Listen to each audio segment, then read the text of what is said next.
14 मधल्या झोपडपट्टी 418 क्रमांकाच्या भूखंडावर असणाऱ्या झोपडपट्टीमध्ये येण्याचा योग आला। अत्यंत गंभीर अशी परिस्थिती या जागेची आहे।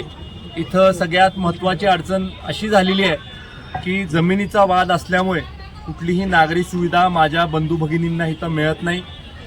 इथं त्यांना विजेची पण व्यवस्था नव्हती, पण MSCBनी त्यांच्याकडून जर तरचं अंडरटेकिंग घेऊन त्यांना स्वतःच्या जबाबदारीवर विजेची व्यवस्था करून दिलेली आहे।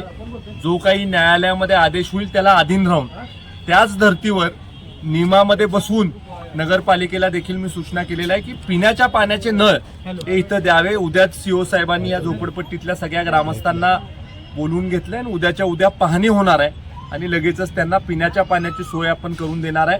आणि इथल्या लोकांचे प्रश्न घेऊन मी आदरणीय मुख्यमंत्र्यांच्या समोर मांडणार आहे। मी त्यांना सांगणार आहे की इथली अवस्था काय आहे, माझ्या नागरिकांची आज अवस्था काय आहे, त्यातनं कसा तोडगा काढायचा ह्याच्यासाठी आम्ही जीवापाड प्रयत्न करून त्यांच्यासाठी कसा तोडगा काढायचा ह्याच्यासाठी आम्ही प्रयत्नशील राहणार आहे।